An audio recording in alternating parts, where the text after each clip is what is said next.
Welcome to me ఇంటి వంట by Lakshmi. మీ ఇంటి వంటలో ఈ రోజు అరిసెలు ఇంట్లోనే చాలా సాఫ్ట్ గా ఎలా ప్రిపేర్ చేసుకోవాలో చేసి చూపిస్తున్నాను. వీడియోలో చెప్పిన విధంగా చేసుకున్నారంటే మరొక వీడియో చూడాల్సిన పని లేకుండా చాలా సింపుల్ గా ప్రిపేర్ చేసుకోవచ్చు ఇంట్లోనే. మీరు వీడియోను మాత్రం ఎక్కడ స్కిప్ చేయకుండా చూసిన తర్వాతే ట్రై చేయండి, అప్పుడే చాలా పర్ఫెక్ట్ అరిసెలు వచ్చేస్తాయి.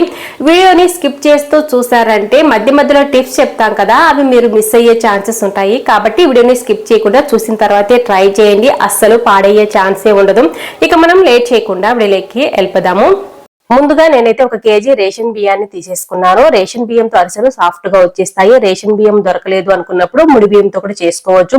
ఇవి రెండు లేవు అనుకునేటప్పుడు సోనా మసూరి బియ్యంతో కూడా చేసుకోవచ్చు. సోనా మసూరి బియ్యం తీసుకునేటైతే ఈ రెండింటికంటే కొద్దిగా ఎక్కువసేపు నానబెట్టుకోవాలి, అంతే.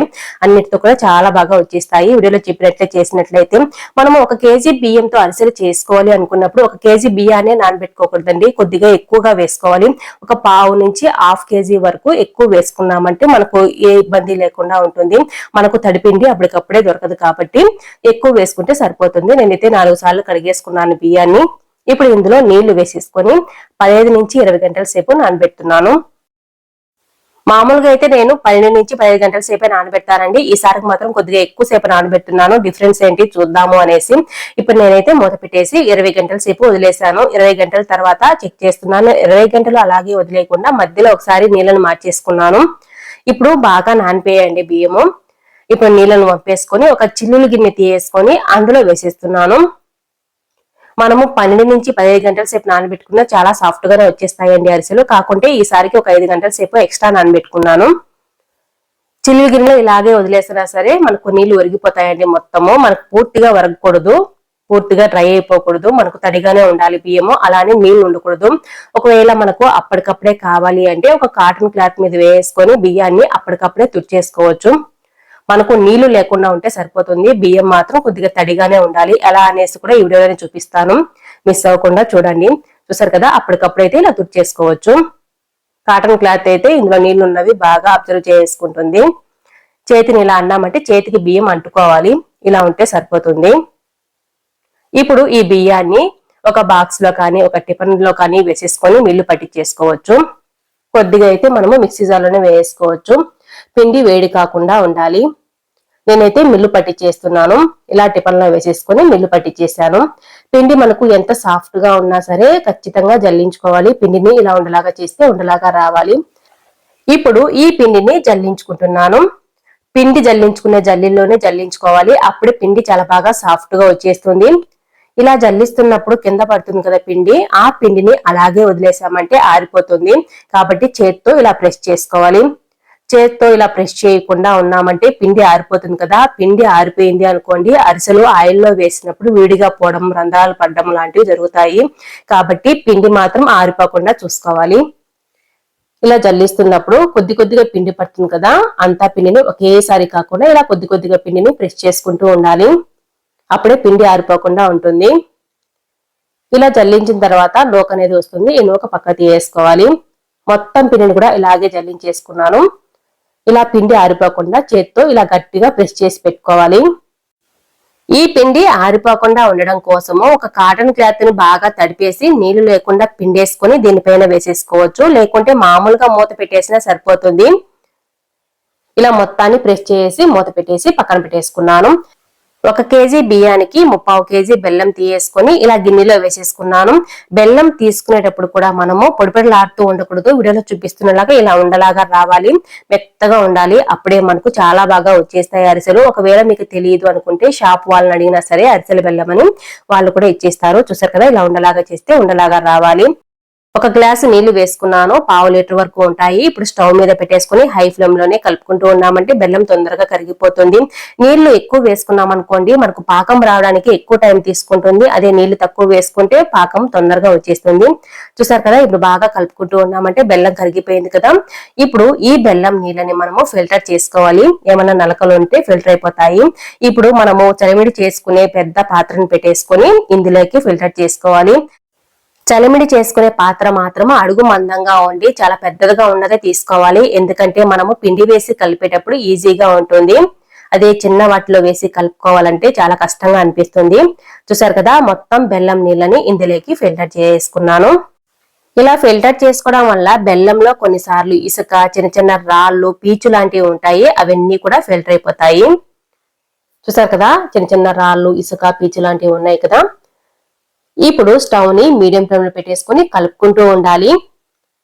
మధ్య మధ్యలో పాకము చెక్ చేసుకోవాలి, ఉడుకుతూ ఉన్నప్పుడు, కొద్దిగా చిక్కబడినప్పుడు.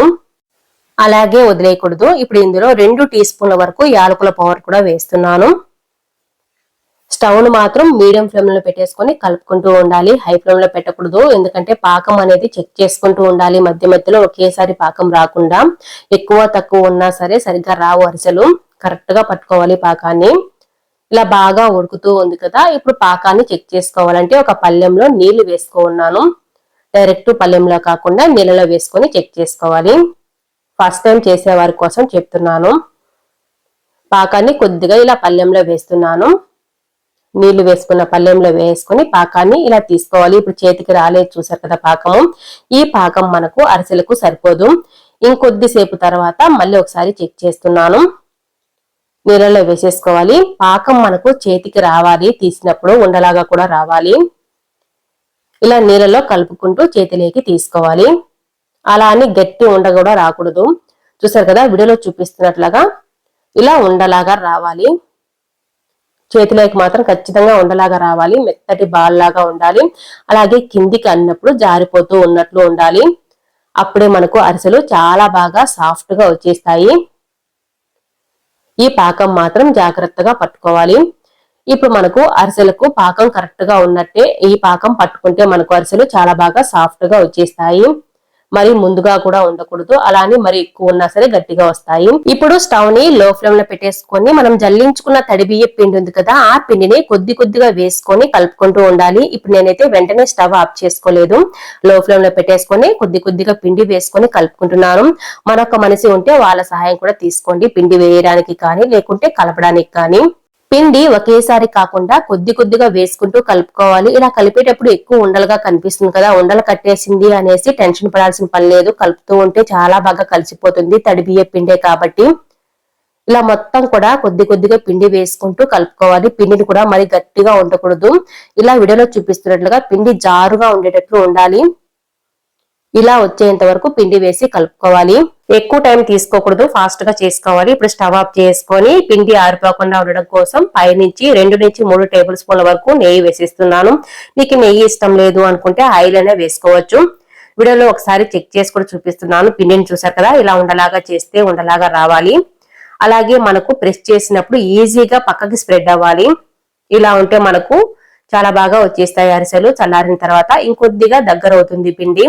ఇప్పుడు నేనైతే పక్కన పెట్టేస్తున్నాను. పొద్దున్నే మనము ఇలా చేసి పెట్టుకున్నామంటే మధ్యాహ్నం కానీ మరుసటి రోజు కానీ చేసుకోవచ్చు అరిసెలు. వెంటనే చేయాలని ఏం లేదు, ఫ్రిడ్జ్ లో కూడా పెట్టాల్సిన పని లేదు. చూసారు కదా, చల్లారిన తర్వాత పిండి దగ్గర పడింది కదా, అందుకే మనము ముందుగా జారుగా కలుపుకోవాలి. చల్లారిన తర్వాత ఇంకొద్దిగా దగ్గర పడుతుంది.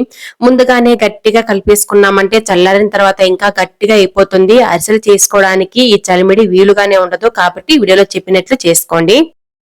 ఇప్పుడు పిండి మొత్తానికి కూడా మూత తీయకుండా కొద్ది కొద్దిగా పిండిని మూత పైకి తీసేసుకుంటున్నాను. ఈ పిండి మొత్తాన్ని కూడా చిన్న చిన్న ఉండల్లాగా చేసుకుంటున్నాను. మనము అరిసెలు చేసుకునే సైజును బట్టి ఈ ఉండల్ని చేసుకోవాలి. చాలా మంది ఈ చలిమిడిలోనే నువ్వులు, గసగసాలు లాంటివి వేసుకుంటూ ఉంటారు. కానీ ఇందులోనే డైరెక్ట్ గా వేసుకోవడం వల్ల కొంతమంది నువ్వులు వేస్తే తినరు అరిసెలు.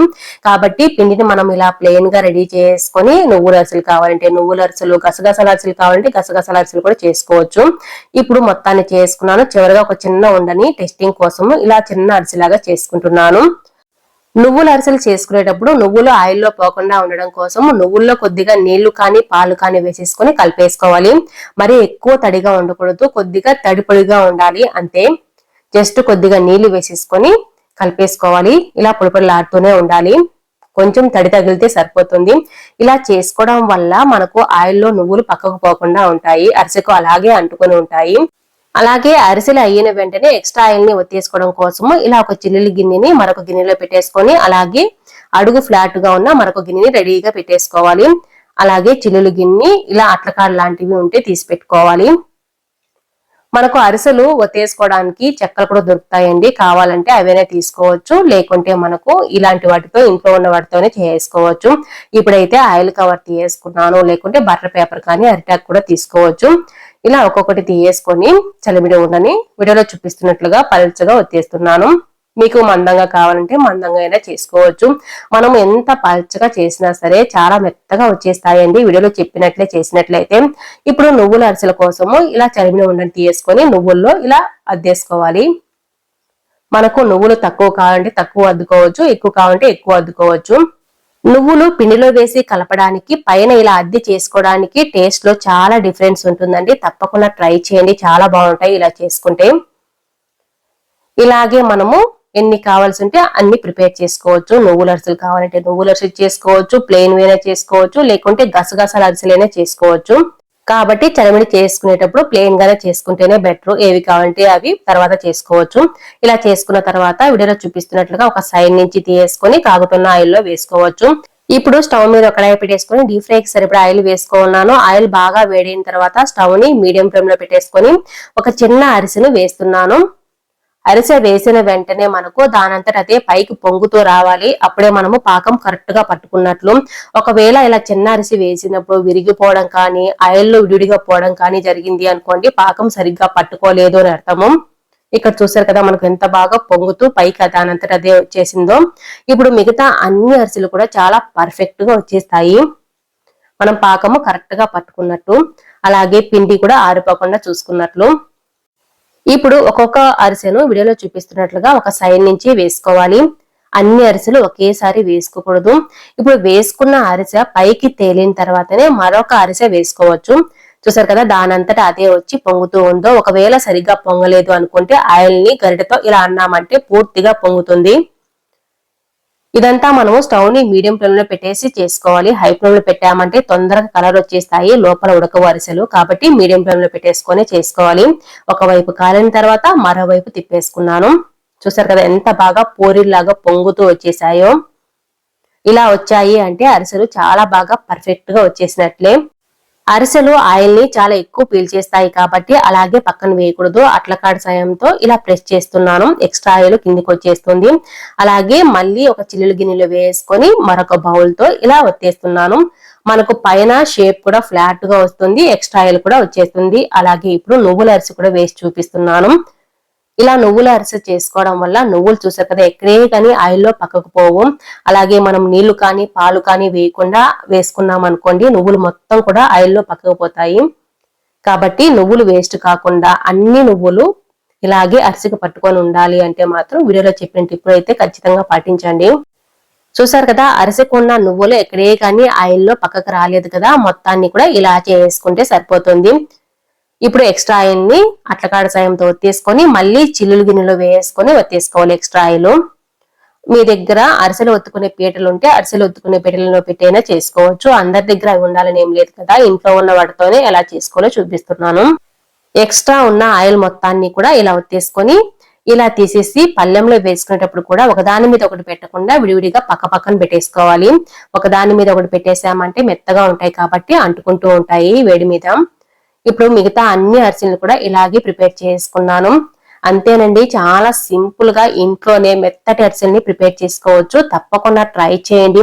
ఈ అరిసెలు చేసుకోవాలంటే చాలా మంది భయపడుతూ ఉంటారండి, మన వల్ల కాదు చేత కాదు అనుకుంటూ ఉంటారు. ఏమి పర్లేదండి, వీడియోని మాత్రం ఎక్కడ స్కిప్ చేయకుండా జాగ్రత్తగా చూసి చేశారంటే మాత్రము చాలా పర్ఫెక్ట్ అరిసెలు వచ్చేస్తాయండి. ఎప్పుడు చేయకున్నా సరే ఫస్ట్ టైం చేసే వాళ్ళైతే కూడా చాలా బాగా చేయగలుగుతారు. తప్పకుండా ట్రై చేయండి. మీరు ట్రై చేసే ముందు వీడియోని మాత్రం ఎక్కడ స్కిప్ చేయొద్దు. నేను పదే పదే చెప్తూనే ఉన్నాను, ఎందుకంటే అరిసెలు చేసుకునేటప్పుడు పెద్ద ప్రాసెసే కాబట్టి చాలా జాగ్రత్తగా వీడియో చూసిన తర్వాతే ప్రిపేర్ చేసుకోండి. చాలా పర్ఫెక్ట్ గా వచ్చేస్తాయి, పాడయ్యే ఛాన్సే ఉండదు. వీడియోలో చెప్పే టిప్స్ అన్ని పాటిస్తూ చేశారంటే. చూసారు కదా ఎంత బాగా సాఫ్ట్ గా వచ్చేసాయో. మీకు ఈ వీడియో నచ్చినట్లయితే తప్పకుండా ఒక లైక్ కూడా చేయండి. అలాగే కొత్తగా చూస్తుంటే సబ్స్క్రైబ్ చేసుకోవడం అసలు మర్చిపోకండి. మీ ఫ్రెండ్స్ కి రిలేటివ్స్ కూడా షేర్ చేయండి. Thanks for watching.